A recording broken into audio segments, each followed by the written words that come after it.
The feds are cracking down on international study permits following months of calls to do so because rising rates over the past several years are putting a strain on housing markets. The overall number of permit holders has tripled since 2015. Take a look at this on your screen, hitting about 900,000 last year. But many of those students are on multi-year permits, so reducing numbers will take time. In 2023, more than 559,000 permits were issued. Today, the feds announced new study permits will be capped at 364,000 in 2024 for a national overall reduction of about 35%. But when you break it down province by province, in some provinces like Ontario, that'll mean a 50% cut. I spoke with Immigration Minister Marc Miller right here in Montreal following that announcement. Have a listen. Hi, Minister. Good to see you in person. Thank you for having me. I appreciate you making the time. I wanted to talk to you first about the announcement that you made today, and specifically, exactly a week ago, I was interviewing about the prospect of a cap, and you said sometime in the first quarter to first half of the year, you'd be examining based on the province's reaction if you needed to impose one. 7 days later, you've announced a substantial one. What changed in the interim? Well, first, we've been doing some work on this for some time, and as soon as I became minister, there were talks around the last cabinet retreat about putting a national cap in, and I had said that this is like doing surgery with a hammer, and that we needed to do some work internally to shore up the issues around fraud, around verifying offer letters that go out, and really some very integral system to the federal role in this part of the international student system, which is split between us and the province's regulation of designated learning institutes. Clearly, we wanted to send a message to provinces to say that you have time to clean this up, but it's coming. So we've been doing work throughout the fall to look at what a cap would be, what it would be by province, and look at fairness within the system. It's clear that there are a number of provinces that have had a disproportionate amount of students come into the country and bear a disproportionate amount of the responsibility to clean it up. So it's been some work that's been in progress, and the question was whether we announce this early in the first quarter or later on. So the work had been done, and I think the time was appropriate to get this out in and around the cabinet retreat. But it very well could have been last week, or it could have been a couple weeks from now. I guess what I wonder is there something that the provinces could have done in the interim that would have prevented you from making this announcement? Because as you mentioned, you also floated it in the summer, waited until just before Christmas to make another set of announcements around fraud, as you indicated, and then just a month later came out with this. Like, is there something they could have done that would have not had you impose this cap? Well, I think if we had seen a significant amount of movement from a number of the provinces in question, we probably would have been able to wait a bit. But obviously, given the numbers that we see increasing and the fact that there's a lot of applications in the system, it's something that we needed to act on right now. There is currently now a freeze on applications until provinces get their acts together and have an application support system where they will give us a letter for each application by March 31st. So the clock's ticking.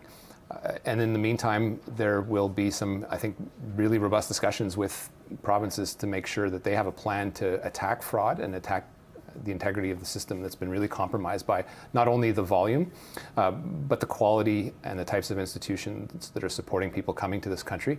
And we see stories, anecdotal, but it seems to affect the entirety of the system of students that don't have proper housing, are going to food banks in some situations, and aren't really taking the educational experience seriously. They're fake commerce degrees in Brampton and Mississauga, and people are just using it as a backdoor entry into Canada. That's unfortunate, and that is not what the visa program was intended to in the first place. You mentioned, though, that the numbers, since you floated the idea in the summer, continued to go up. And it's in that vein I'm wondering, thinking particularly about the impact on the rental market and access not only for those international students, but other Canadians as well.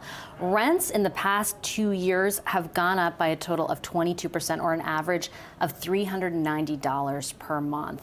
Do you regret, in hindsight, not introducing a cap earlier, even this summer, when you recognized that the problem was as acute as it is? It's hard to look. Hindsight is what it is. It's of precious little value when you're in government and need to act. I would think, looking back, if we had imposed a cap, that might not have been as aggressive as it was today, or even as well thought out. Clearly, there was some work we needed to do federally to make sure that we were getting rid of some of the worst aspects of fraud, making sure that people had enough money to come to Canada. We were verifying offer letters. We trust the designated learning institutions and the provinces that regulate them. And clearly, with the numbers getting out of control, we needed to act and put the responsibility in provincial hands where it lies. And pardon the interruption, and I'm not trying to remove the province's jurisdiction from any of this, or their culpability, or the line of questioning or accountability toward them, but those numbers just didn't come about overnight. They were substantially higher in the past 2 years, 800,000 in 2022, as you have pointed out, 900,000 in 2023. And over the time you've been in office, they've tripled, other than the year of the pandemic when there was a blip. So I understand your point around hindsight, but when we're trying to make sure that our government is as informed as possible in the policies it pursues in the future, I think it's normal for Canadians to wonder, why is this something that you've just decided overnight now is a big deal? Is it because there's a housing issue and there's political pressure on your government? Well, first I'd say a couple things. We've been having international students in this country for the balance of 40 years without having a cap. So saying this is a relatively recent event is actually true. I'm not into excuses. Excuses are only helpful in order to make sure that this doesn't happen again. But clearly there's been an increase since we opened up the taps after shutting them off completely during COVID, with a lot of institutions crying out on the financial impacts that this has had on them. It is no secret to anyone that provinces have been underfunding the post-secondary institution sector massively for years, and institutions have been smart and reacted accordingly.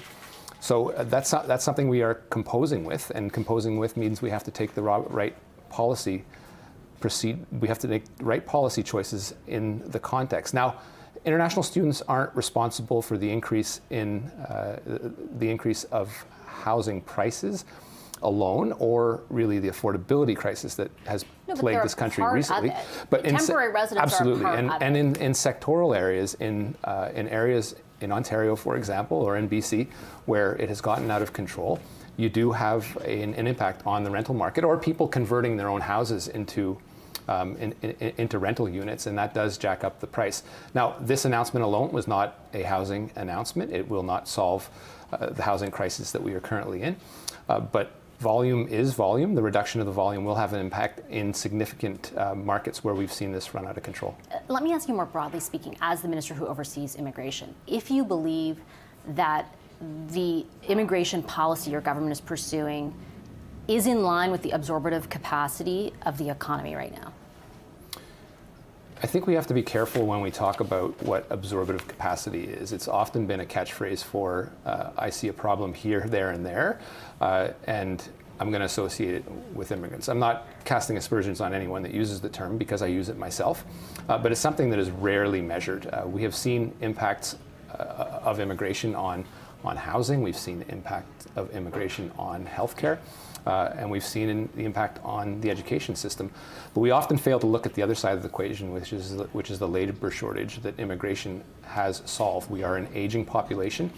The Deputy Chief of the Bank of Canada, Tony Gravel, has said that this government has done an exceptional job in making the population younger. The demographic chart in Canada keeps me up at night, but compared to other similarly situated governments, we have done a remarkable job in making it younger. So I think it's something that is important. Immigration is one of the measures that we need to use and persist in using to make sure that we keep having a ratio of people that are working to those that are retiring, in order to be able to pay for all the services that we expect to, and is a badge of our identity as Canadians. It's a conundrum, and I don't deny it, and I don't want to underplay the severity of the housing crisis, but I think it's something we can do in a strategic, mature way without getting into sort of partisan politics and stigmatizing right, immigrants. And I mean, certainly the genesis of my question is in no way meant to do that. I think actually the reason I'm asking is for the converse, because public opinion polling has showed, only very recently has Canadians' attitudes towards immigration started to shift a little bit because of their perception that it is impacting their ability to afford a home or to afford their rent.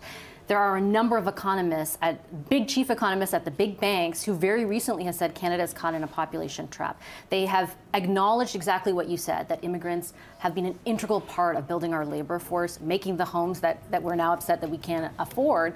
But at the same time, they say that the absorptive capacity is not there. Stéphane Marion with the National Bank says you've got to cut immigration to 400 to 500,000 people a year based on what the number of housing starts in this country right now, based on the level of healthcare, the education system.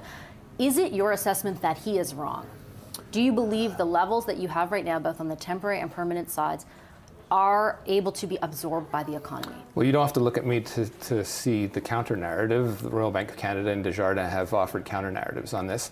Economists deal with volumes, and I think we have to respect those analyses.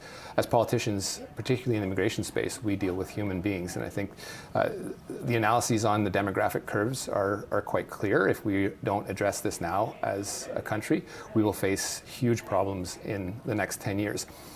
Linking this to housing is an important discussion, and I think we can do this in a mature, reasoned way. If you look at other countries that do not have the housing crises that we do, they also have issues with immigration.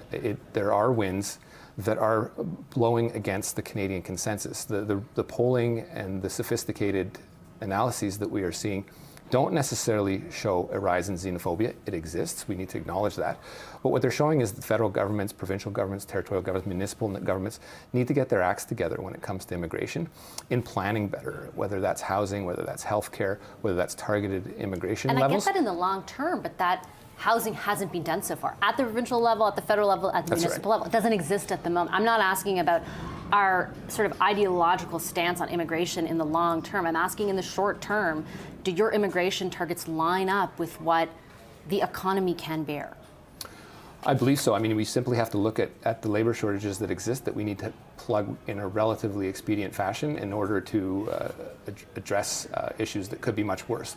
If you look at a looming recession, bringing down levels could have unintended consequences that Canadians would be much worse off for. Immigration has been one of the sole drivers of the labor force increases in this country, of our gross domestic product. Again, it comes with a conundrum and some challenges, but I think it's something that we are, as a country, up to in facing as a challenge. Clearly, Canadians have said at the Canadian level, with respect to Immigration Canada, IRCC, we need to work on processing times better, have more tailored opportunities for people to come in and targeted for the demand that exists in the country, as opposed to entertaining hope and giving people points for their accreditations or their skill set, and then just sort of dumping them here and letting them figure it out for themselves.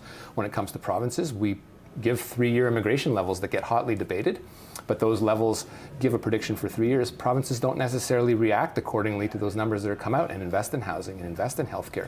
So tying those together is important because, again, we're one country and we need to be able to face this in a mature, reasoned way. Unfortunately, running out of time, I just have one final question from the federal perspective. And again, I'm not trying to take the hook off the provinces for their line of accountability here. Do I infer from what you said or interpret from what you said that you are not entertaining reducing target levels for any other stream of either permanent or temporary immigration beyond what you've done today? I would say quite clearly we are not looking at a reduction at the permanent levels. We are looking at levels that always reflect the needs of the country and what the economy is telling us to do, as well as what Canadians are telling us to do. It's no secret that we are in a war with Ukraine is in a war with Russia right now, and we are still have outstanding visas that Canadians wouldn't forgive us for welcoming Ukrainians that are fleeing war. That's just the reality that we may have to compose with if we see an increase of people that are here temporarily, including those fleeing war. Okay, Minister, I'll leave it there. I appreciate your time this evening. Thank you. Thank you, Vashi.